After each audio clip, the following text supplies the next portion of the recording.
नमस्कार दोस्तों, स्वागत है आप सभी का डिफेंस स्कोप पर, जहां हम बात करते हैं भारत के मिलिट्री अचीवमेंट्स, डिफेंस अपडेट्स और स्ट्रेटेजिक पार्टनरशिप के बारे में। तो चलिए शुरू करते हैं बिना किसी देरी के।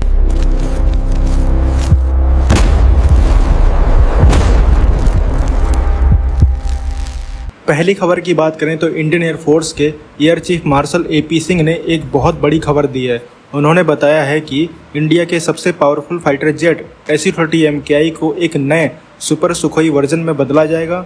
ये अपग्रेड प्रोग्राम इतना बड़ा है कि लगभग 75% फ्लीट यानी करीब 200 से ज़्यादा एयरक्राफ्ट को मॉडर्न बनाया जाएगा और एक बैच में 84 एयरक्राफ्ट से अपग्रेड शुरू होगा। फिर बाकी जेट्स को अगले 2 फेजेस में अपग्रेड किया जाएगा। इस अपग्रेड के बाद SU-30 MKI को 4.7 जनरेशन फाइटर जेट के लेवल तक ले जाया जाएगा, जो आज के 4.5 जनरेशन जेट से ज़्यादा पावरफुल होगा। सबसे बड़ी बात इसमें यह है कि नए वर्जन में DRDO के बनाए हुए विरूपक्षा रडार का यूज होगा, जिसमें 2400 से ज़्यादा TR मॉड्यूल्स यूनिट्स लगी होंगी। इस रडार की हेल्प से जेट 300 किलोमीटर से ज़्यादा दूर तक किसी भी टारगेट को डिटेक्ट कर पाएगा और स्टिल्थ यानी छुपकर उड़ने वाले एयरक्राफ्ट को भी 200 किलोमीटर दूर से पकड़ लेगा। इस रडार के अलावा कॉकपिट में भी बड़े चेंजेस होंगे। पायलट के सामने एक वाइड स्क्रीन डिस्प्ले होगा, सब कुछ डिजिटल होगा और आर्टिफिशियल इंटेलिजेंस यानी AI का यूज किया जाएगा, जिससे पायलट का काम कम हो जाएगा और पायलट को ज़्यादा मैनुअल काम नहीं करना पड़ेगा। AI ऑटोमेटिकली चीज़ें हैंडल करेगा, जैसे नेविगेशन और थ्रेट डिटेक्शन। SU-30 MKI का डिफेंसिव सिस्टम भी बदलेगा। अब इसमें एक नया इंडियन जैमर सिस्टम का यूज होगा, जो एनिमी के रडार और मिशन को कंफ्यूज करेगा। इसके अलावा इसमें तेजस MK2 फाइटर जेट का infrared search and track sensor लगाया जाएगा, जो बिना रडार ऑन किए दूर तक एनिमी एयरक्राफ्ट को पकड़ सकता है। जेट के फ्लाइट कंट्रोल सिस्टम को भी नए 64 बिट कंप्यूटर में अपडेट किया जाएगा, जो तेजस MK2 में यूज हो रहा है। इससे एयरक्राफ्ट और स्टेबल, एक्यूरेट और रिलायबल बन जाएगा। HAL के नासिक प्लांट में 2030 के बाद पहले 84 जेट्स का काम स्टार्ट होगा। फिर 2035 तक हर साल 12 से 15 जेट्स अपग्रेड किए जाएंगे। गवर्नमेंट ने इस प्रोजेक्ट के लिए 20,000 करोड़ रुपए का इनिशियल बजट अप्रूव किया है, जो टोटल 60 से 70,000 करोड़ रुपए तक जाएगा। ये प्रोग्राम ज़्यादातर इंडियन टेक्नोलॉजी पर बेस्ड होगा। DRDO और HAL मिलकर इस पर काम करेंगे। एयर चीफ मार्शल ने इस प्रोग्राम को रीबर्थ कहा। उन्होंने बताया कि रिसेंट ऑपरेशन में ये जेट्स ऑलरेडी एनिमी के एयर डिफेंस को तोड़ने में यूजफुल साबित हुए थे। जब ये अपग्रेड पूरा हो जाएगा तो ये जेट्स ब्रह्मोस NG मिसाइल और अस्त्र एयर टू एयर मिसाइल भी कैरी कर पाएंगे। तो आप क्या कहोगे इस खबर के बारे में? कमेंट सेक्शन में जरूर बताइए।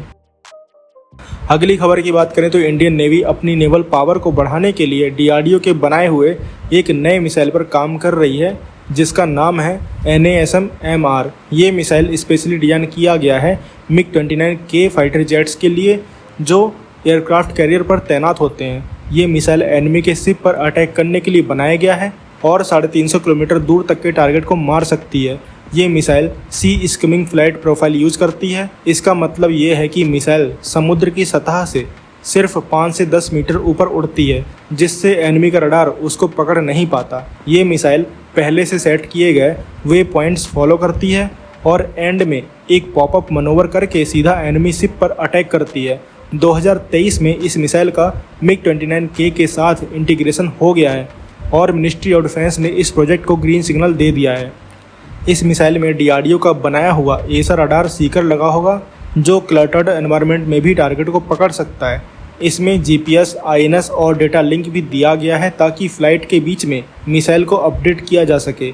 मिसाइल का वेट 400 से 450 kg के बीच में है और एक MiG-29K जेट में 4 मिसाइल यूज हो सकती हैं। इसका इंजन मनिक टर्बोफैन पर बेस्ड है, जो मिसाइल को हाई सबसोनिक स्पीड तक पहुंचाता है। इंडियन नेवी ने इस मिसाइल की 200 से 300 यूनिट का इनिशियल ऑर्डर 2027 तक देने का प्लान बनाया है। टेस्टिंग 2025 के एंड तक चांदीपुर के इंटीग्रेटेड टेस्ट रेंज में शुरू होगी। एरो इंडिया 2025 में जब इसका मॉडल दिखाया गया तो राफेल M और P-8I एयरक्राफ्ट में भी इंटीग्रेशन का आइडिया आया। फ्यूचर में नेवी इस मिसाइल के एक्सटेंडेड रेंज वर्जन और सरफेस लॉन्च वर्जन भी बनाने का प्लान कर रही है। तो आप क्या कहोगे इस खबर के बारे में? कमेंट सेक्शन में जरूर बताइए। अगली खबर की बात करें तो प्राइवेट इंडियन कंपनी एना ड्रोन सिस्टम ने एक पावरफुल और सस्ता अटैक ड्रोन लॉन्च किया है जिसका नाम शक्ति है। ये एक लॉइटरिंग म्यूनिशन है, मतलब ये ड्रोन आसमान में लंबे टाइम तक घूम सकता है, टारगेट को ढूंढ सकता है और फिर सीधा उस पर अटैक कर सकता है। शक्ति में 25 केजी का वॉरहेड लगता है और ये लगभग 1000 किलोमीटर तक उड़ सकता है, वो भी 4 घंटे तक हवा में रहकर। शक्ति का डिज़ाइन ऐसा है कि ये शॉर्ट रेंज ड्रोन और महंगे क्रूज मिसाइल के बीच का गैप पूरा करता है।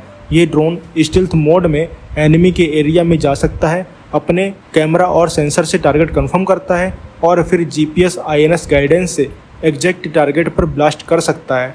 सबसे बड़ी बात, इस ड्रोन का कॉस्ट कम रखा गया है जिससे इसे लार्ज नंबर में डिप्लॉय किया जा सकता है। शक्ति में wide angle electro optical infrared camera लगा है जिससे रियल टाइम में टारगेट का क्लियर व्यू मिलता है। ये Su-30 MKI या तेजस फाइटर जेट से एयर लॉन्च भी हो सकता है या ग्राउंड से भी। ये ड्रोन एनिमी के कमांड सेंटर, रडार साइट या किसी भी हाई वैल्यू टारगेट पर बिना किसी पायलट के रिस्क के डायरेक्ट अटैक कर सकता है। इंडियन आर्म्ड फोर्सेस ने इसमें इंटरेस्ट दिखाया है और अर्ली ट्रायल्स 2026 के शुरू में होने वाले हैं। कंपनी उड़ीसा में अपने R&D सेंटर में हर साल 100 से ज़्यादा शक्ति ड्रोन्स बनाने का प्लान कर रही है। अगली खबर की बात करें तो जैन टेक्नोलॉजीज लिमिटेड ने मिनिस्ट्री ऑफ डिफेंस से 37 करोड़ रुपए का एक क्रूशियल कॉन्ट्रैक्ट जीता है। ये contract advanced indigenous anti drone system की सप्लाई के लिए दिया गया है जिसमें हार्ड किल कैपेबिलिटीज़ भी शामिल हैं। इस डील का अनाउंसमेंट कल शाम को किया गया जो सरकार के इस बड़े विजन को दिखाता है कि देश अपनी ड्रोन डिफेंस टेक्नोलॉजी में पूरी तरह सेल्फ रिलायंट बनना चाहता है।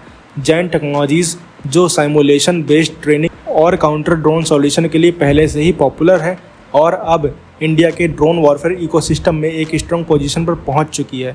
ये नया ऑर्डर कंपनी को सिर्फ फाइनेंशियल तौर पर ही नहीं, स्ट्रेटजिक तौर पर भी काफ़ी आगे ले जाएगा। इस कॉन्ट्रैक्ट को अगले 1 साल में पूरा किया जाना है और इसकी डिप्लॉयमेंट 2026 के मिड तक शुरू हो सकती है। जेड्स यानी जैन एंटी ड्रोन सिस्टम एक कम्प्रहेंसिव और लेयर्ड सिक्योरिटी सॉल्यूशन है जो ड्रोन को डिटेक्ट, क्लासीफाई, ट्रैक और न्यूट्रलाइज करने के लिए बना है। इसमें पैसिव सर्विलांस, कैमरा सेंसर्स और रडार इंटीग्रेशन का यूज किया गया है जिससे सिस्टम हर एंगल से ड्रोन के खतरे को आइडेंटिफाई कर पाता है। पहले सॉफ्ट किल मेजर्स जैसे जैमिंग और स्पूफिंग का यूज किया जाता है ताकि ड्रोन को डिसरप्ट किया जा सके, लेकिन अगर सिचुएशन हाई रिस्क हो तो सिस्टम हार्ड किल मोड में स्विच करता है जिसमें डायरेक्टेड एनर्जी वेपन या काइनेटिक इंटरसेप्टर का इस्तेमाल होता है जो ड्रोन को तुरंत और इरिवर्सिबल तौर पर निशाना बना देते हैं। इस कॉन्ट्रैक्ट का सबसे खास हिस्सा ये है कि ये टेक्नोलॉजी पूरी तरह इंडिजिनस है, यानी इंडिया में ही डिजाइन और डेवलप की गई है। जेट्स को मिलिट्री के एग्जिस्टिंग इंफ्रास्ट्रक्चर के साथ इंटीग्रेट करना आसान है, इसीलिए इसे टैक्टिकल फील्ड ऑपरेशन से लेकर स्ट्रेटजिक एयरबेसिस तक डिप्लॉय किया जा सकता है। आज जब ड्रोन स्वार्म्स मॉडर्न वॉरफेयर का एक इसेंशियल पार्ट बन चुके हैं, ऐसे में ऐसी टेक्नोलॉजी होने का मतलब है इंडिया अपने एयरस्पेस को काफ़ी हद तक सिक्योर कर सकता है। अगले 12 महीनों में जब इस ऑर्डर की एग्जीक्यूशन पूरी हो जाएगी तो इंडिया के की इंस्टॉलेशन जैसे एयरबेसिस, क्रिटिकल इंफ्रास्ट्रक्चर और स्ट्रेटजिक जोन्स और भी सेफ एंड सिक्योर हो जाएंगे। तो आप क्या कहोगे इस खबर के बारे में कमेंट सेक्शन में जरूर बताइए। तो दोस्तों ये थी आज की डिटेल्ड अपडेट्स हमारे भारत के डिफेंस और इंटरनेशनल स्ट्रेटजीज़ के बारे में। अगर आपको ये वीडियो इन्फॉर्मेटिव लगा हो तो लाइक करें, शेयर करें और चैनल को सब्सक्राइब करना ना भूलें। आपका सपोर्ट हमें और बेहतर कंटेंट बनाने के लिए मोटिवेट करता है। मिलते हैं नेक्स्ट वीडियो में। थैंक्स फॉर वॉचिंग एंड जय हिंद, जय भारत।